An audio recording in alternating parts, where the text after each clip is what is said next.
அனைவருக்கும் கோபிநாத்தின் அன்பு வணக்கங்கள் நண்பர்களே. இப்போ நமக்குள்ள கடவுளுடைய ஆற்றல் அல்லது தெய்வ சக்தி இருக்குதா அப்படின்னு கேட்டால், நம்ம எல்லாத்து மனசுலையுமே உடனே வர்ற விஷயம் அப்படின்னா அந்த சாமி ஆடுறவங்க, குறி சொல்கிறவங்க, இந்த மாதிரி நபர்களை பார்த்தா மட்டும்தான் அவங்கள தெய்வ சக்தி உடையவங்க அப்படின்னு நம்ம நினைக்கிறோம் இல்லையா? அவங்களுக்கு உண்டு. ஆனால் அதனினும் தாண்டி சில காரணிகள் இருக்கிறது. நம்ம உள்ளே அந்த தெய்வத்துடைய கருணை ஆற்றல் அப்படிங்கிறது இருக்குதா அப்படிங்கிறது பொதுவாக எல்லாத்துக்குமே இருக்கும். ஆனால் ஒரு சிலர் தான் அதை உணர்ந்துக்கிறாங்க, அதன்படி செயல்படுகிறார்கள். அது என்னென்ன காரணிகள் அப்படிங்கிறதான் பார்க்குறக்கும். பொறுமையாக பாருங்கள், உன் நண்பர்களோடையும் பகிர்ந்துக்க, அவங்களும் தெரிஞ்சுக்கட்டும். இந்த இயற்கையில் 2 விதமான ஆற்றல் இருக்குது. எல்லாருமே சொல்லியிருப்பாங்க, நேர்மறை ஆற்றல், எதிர்மறை ஆற்றல். இதை தான் ஆங்கிலத்தில் பாசிட்டிவ் எனர்ஜி அப்படின்னு சொல்லுவாங்க. இந்த நேர்மறை ஆற்றல் நம்ம உடம்பில் அல்லது நம்ம உள்ளத்தில் இருக்கிறது அப்படிங்கும்போது அது ஒரு நம்பிக்கை, அசாதாரணமான நம்பிக்கை. இயற்கை, கடவுள் அப்படிங்கிற அந்த ஒரு சக்தியை இறுக பிடித்த அந்த நம்பிக்கை, எதாக இருந்தாலும் மீண்டு வந்துடும் அப்படின்னு தன்னம்பிக்கையோடு இருப்பாங்க பார்த்தீங்களா? அவங்கக்கிட்ட தான் அந்த நேர்மறை எண்ணம், ஆற்றல் அப்படிங்கிறது இருக்கும்.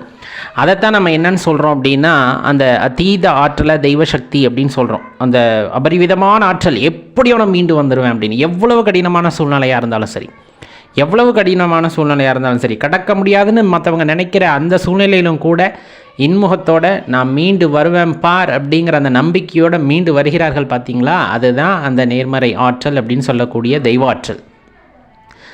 அப்போ தெளிவாக தெரிஞ்சுக்க வேண்டிய விஷயம், எந்த நேரத்துலையுமே அந்த முகத்தில் சிரிப்பு மாறாமல் நேர்மறை எண்ணங்கள் மட்டுமே நம்மால் முடியும் அப்படிங்கிறதுக்காக விடாமல் போராடக்கூடிய ஒரு தன்மையானது ஒருவரிடம் இருக்கிறது அப்படின்னா அவங்க தெய்வத்துடைய ஆற்றலை முழுமையாக பெற்றவர்கள். எந்த இடத்துலையும் விட்டுற மாட்டாங்க. நான் தோத்துட்டேன் அப்படிங்கிற எண்ணம் அவங்களுக்கு வரவே வராது. ஏன்னா வாழ்க்கையே ஒரு போராட்டம் அப்படிங்கிறத அவங்க தெளிவாக தெரிஞ்சுக்கிட்டு இருந்திருப்பாங்க. சந்தோஷமாக இருப்பாங்க. அந்த சந்தோஷத்துக்காக யாரும் நிம்மதியும் கெடுக்க மாட்டாங்க. தான் சந்தோஷமாக இருப்பாங்களே தவிர மற்றவங்களோட நிம்மதியை கெடுத்து அதன் மூலமாக சந்தோஷம் அடையக்கூடிய நபர்களாக இந்த தெய்வத்துடைய ஆற்றலை பெற்றவர்கள் அல்லது தெய்வத்தின் கருணையை பெற்றவர்கள் இருக்கவே மாட்டார்கள்.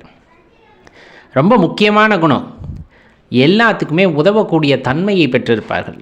ஆலயங்களுக்கு போகிறோம், சாமியை வழிபடுறோம், எல்லா திலகங்களையெல்லாம் அணிந்து கொள்கின்றோம் அப்படிங்கிறது வேறு விஷயம். அது பக்தி அப்படிங்கிறது ஒரு சின்ன வட்டத்துக்குள்ளே போயிடும். அந்த ஆன்மீகம் அப்படிங்கிறது எங்கள் சின்ன வட்டமாயிடும். ஆனால் ஆலயத்திற்கு சென்றாலும் அங்கு ஒரு ஆற்றலை உணர்ந்து கொண்டாலும் அதனை தாண்டி இறைவனுடைய குணம் அப்படிங்கிறது, அன்பு அப்படிங்கிறது, எல்லாத்து மேலேயும் பாசம் செலுத்துதல் அப்படிங்கிறது. அப்போ இந்த உதவக்கூடிய தன்மை அப்படின்னு பார்த்தா இறைவனுடைய கருணையை பெற்றவர்களிடம் அதிகமாக இருக்கும்.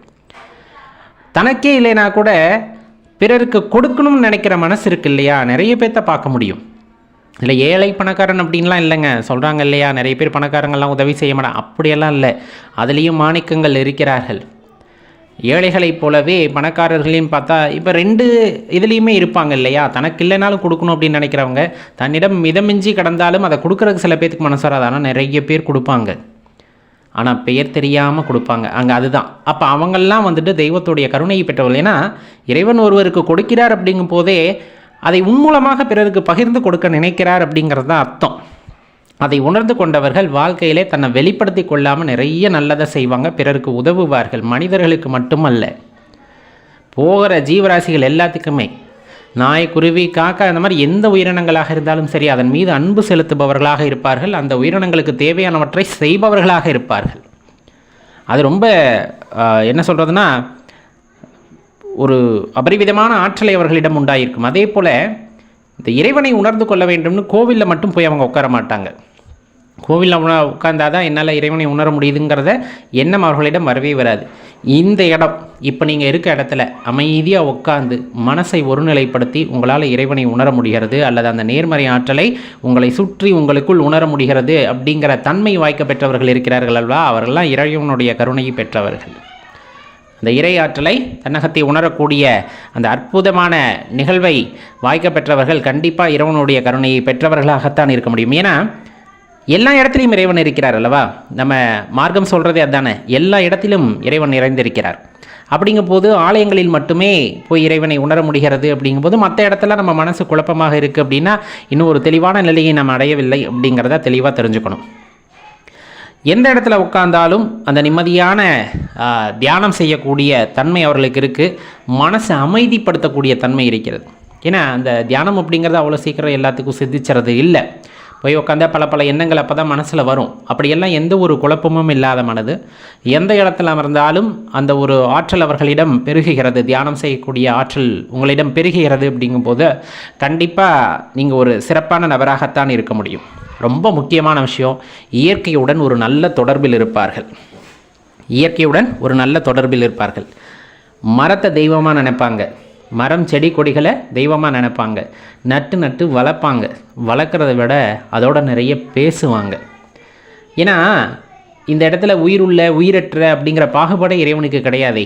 உயிரற்ற பொருளாக இருந்தாலும் சரி, உயிருள்ள பொருளாக எல்லா இடத்திலும் இறைவன் நிறைந்திருக்கிறார். அப்படிங்கும் போது அந்த மரத்திலும் இயற்கையிலும் நிறைந்திருக்கின்ற அந்த இறைவனை அவர்களால் உணர முடியும். மரங்களை பேணி பாதுகாப்பார்கள். மரங்கள் செடி கொடிகள் இயற்கை எல்லாத்தையும் பேணி பாதுகாப்பார்கள். அதனுடன் அப்படியே ஒரு இரண்டரை கலந்த நிலையிலே அதனுடன் பேசக்கூடிய தன்மையை பெற்றிருப்பார்கள். அப்படி இருந்தாங்கன்னா அவங்கெல்லாம் ரொம்ப பெரிய ஆட்கள்னே நம்ம சொல்லலாம். மரம் செடி கொடிகளையெல்லாம் தன் குழந்தைகளாக பாவித்து நேசிப்பவர்கள், இந்த இயற்கையை நேசிப்பவர்கள் எல்லாம் இயற்கையுடைய தவ பிள்ளைகள் அப்படின்னே நம்ம சொல்லலாம். அவங்கெல்லாம் ரொம்ப பெரிய ஆட்கள். அது நீங்களாக இருந்தால் உங்களுக்கு எனது வாழ்த்துக்களை தெரிவித்துக் கொள்கின்றேன். அதே போல் மற்றவங்க ஒரு கஷ்டம் அப்படின்னு வந்தாங்கன்னா அவங்க கஷ்டத்துக்கான தீர்வை சொல்லக்கூடியவர்களாக இருப்பார்கள். அதுவும் மற்றவங்களை புண்படுத்தாத வகையில் தீர்வு சொல்லக்கூடியவங்களாக இருப்பாங்க. கண்டிப்பாக காது கொடுத்து கேட்பாங்க. மனிதர்களிடையே இருக்கக்கூடிய ஒரு மிகப்பெரிய விஷயம் என்னென்னா, பிறர் கஷ்டத்தை காது கொடுத்து கேட்பது. ஏன்னா இன்றைக்கி இருக்க நேரக்கட்டத்தில் நம்ம பிரச்சனையுமே நம்மளால் தீர்க்க முடியலன்னு மற்றவங்களோட கஷ்டத்தை நம்ம பகிர்ந்துக்கிறதே இல்லை. ஆனால் காது கொடுத்து கேட்பார்கள், அதற்கான தீர்வை கொடுப்பார்கள். இப்போ வழிபோக்கர்களாக இருந்தாலும் யாருனே தெரில, ஆனால் போகிறப்ப அவங்க கஷ்டத்தை உங்களோட பகிர்ந்துக்கிறாங்க. அப்படிங்கும் போதே அவங்களுக்கு உங்கள் மேலே ஒரு நம்பிக்கை, அந்த இறைசக்தியை பெற்றவர்கள் நீங்கள்ங்கிற ஒரு நம்பிக்கை அவர்களிடம் இருக்கும். அதனால தான் பகிர்ந்துக்குவாங்க. அப்போ அதை கேட்டு அதற்கான தீர்வை சொன்னால் அவர்களுக்கு நீங்கள் தான் தெய்வமாகவே தெரிவீர்கள். உண்மையாகவே அவங்கெல்லாம் அந்த தெய்வ ஆற்றலை உச்சகட்டமாக பெற்றவர்கள். தன்னகத்தே அனைத்து மக்களையும் ஈர்க்கக்கூடிய அந்த என்ன சொல்கிறது எனர்ஜி இருக்கு இல்லையா, அது அவர்களிடம் இருக்கும். தேடி வந்து பேசுவாங்க. ஒரு சில நபர்களை எல்லாம் பார்த்தால் அந்த தேஜஸ், அப்படி ஒரு தேஜஸ் இருக்கும். அவங்கக்கிட்ட போய் பேசணும் அப்படின்னு தோணும். மற்ற குழப்பமான மனநிலாம் தெளிவாக அவங்கக்கிட்ட போய் பேசினா நமக்கு ஒரு முடிவு வரும் அப்படிங்கிற மாதிரி இருக்கும். அதே மாதிரி உங்கள்கிட்ட வந்து பேசினாங்களா அவங்களுக்கு அந்த தீர்வு கிடைக்கும்.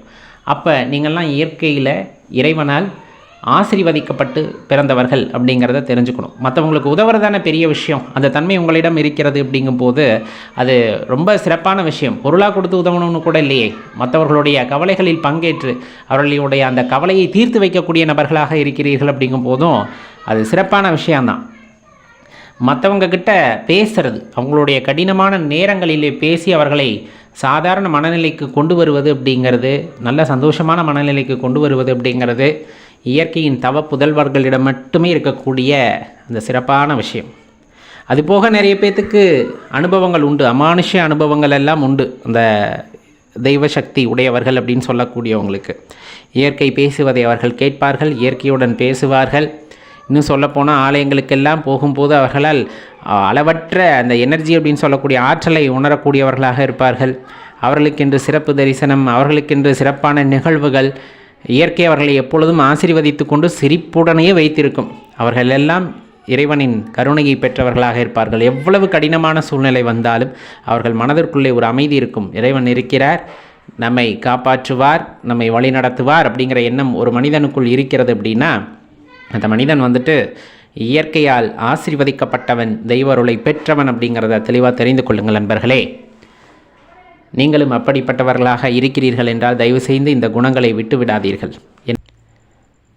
பெரும்பாலும் நம்ம வாழ்க்கையில் ஏற்படக்கூடிய தாக்கங்கள் நன்மைகளாகட்டும் தீமைகளாகட்டும் எவையாயினும் நம்முடைய செயல் மற்றும் நம்முடைய வார்த்தைகளால் விளையக்கூடிய விளைவு அப்படிங்கிறது தெரிஞ்சது அப்படின்னா ரொம்ப கவனமாக இருப்போம் இல்லைங்களா.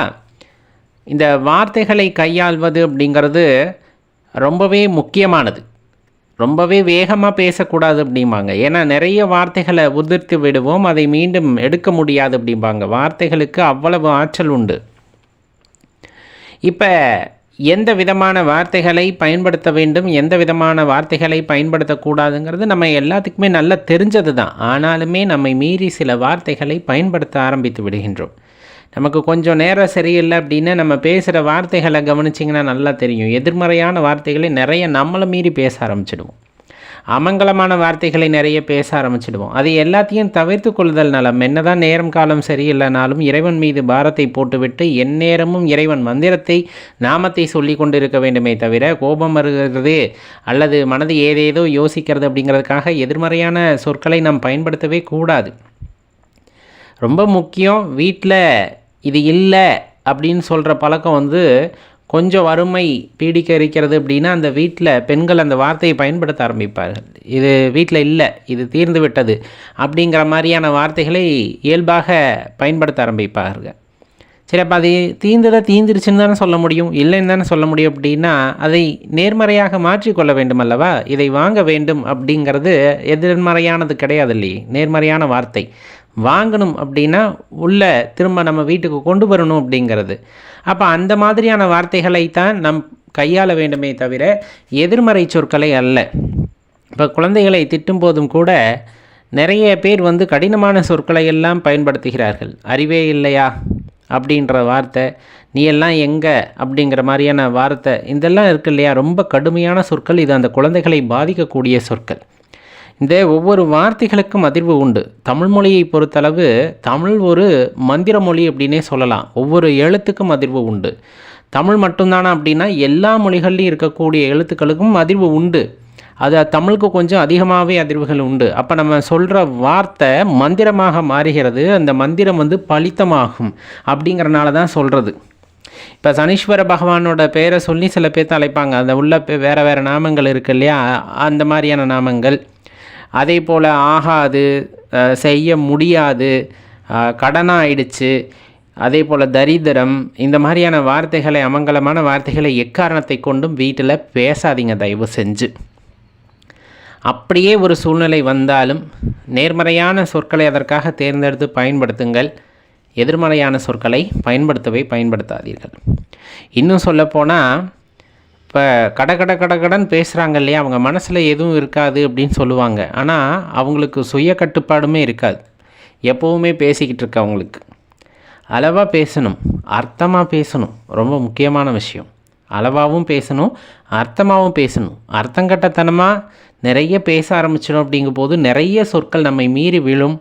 அந்த கீழே விழுகின்ற அந்த சொற்களுக்கு பதில் தொகை நம்ம நிறைய கொடுக்க வேண்டியது இருக்கும். அதனால் பேசணும், அர்த்தத்தோடு பேசணும், அளவாக பேசணும். எல்லோரும் மகிழ்ந்திருக்கக்கூடிய வகைகளே பேசணும். நம்ம பேசுகின்ற சொற்கள் பிறரை புண்படுத்தினாலும் கூட அது பாவக்கணக்கில் சேர்ந்துடும். நம்ம பேசுகிற சொற்கள் பிறர் இன்பமாக இருப்பதற்கு வழிவகுக்கிறது அப்படின்னா அது உங்கள் புண்ணியத்தில் சேரும். அதனால தான் நல்ல சொற்களை பேசுங்கள். இப்போ ரொம்ப கோபம் வருதா, தெய்வத்தோட நாமத்தை சொல்லிக்கிட்டே இருங்க.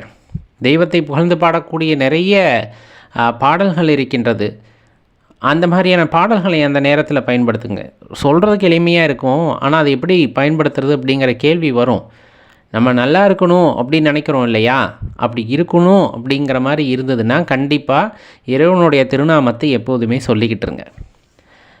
அது நேர்மறை ஆற்றலை மட்டும்தான் உங்களிடம் ஈர்த்து கொடுக்குமே தவிர எதிர்மறை ஆற்றலை ஈர்த்து கொடுக்காது அப்படிங்கிறத உறுதியாக நம்மளால் சொல்ல முடியும். திரும்ப திரும்ப தவறான வார்த்தைகளை பயன்படுத்த வேண்டாம். அதுவும் இப்போ எல்லாம் ஆங்கிலத்தில் பேசுகிறோம் அப்படிங்கிற பேரில் ரொம்ப ஒரு சாதாரணமாக நம்ம எந்த வார்த்தைகளையெல்லாம் தமிழில் சொன்னால் ரொம்ப அருவருப்பானதோ, ரொம்ப கடினமான வார்த்தைகளையும் அதையெல்லாம் ஆங்கிலத்தில் போகிற போக்கில் குழந்தைங்க பேசுகிறாங்க. குழந்தைங்களுக்கு முதலில் சொல்லித்தர வேண்டும். எந்த வார்த்தைகளையெல்லாம் நாம் தொடர்ந்து பயன்படுத்தணும், எதை பயன்படுத்தக்கூடாது. அது எந்த மொழியாக இருந்தாலும் சரி. அர்த்தம் தீயவையாக இருக்கும்போது அதை பயன்படுத்தக்கூடாது என்பதை நாமும் தெரிந்து கொண்டு குழந்தைகளுக்கும் கட்டாயமாக சொல்லித்தரணும் அப்படிங்கிறத மறந்துடாதீங்க நண்பர்களே.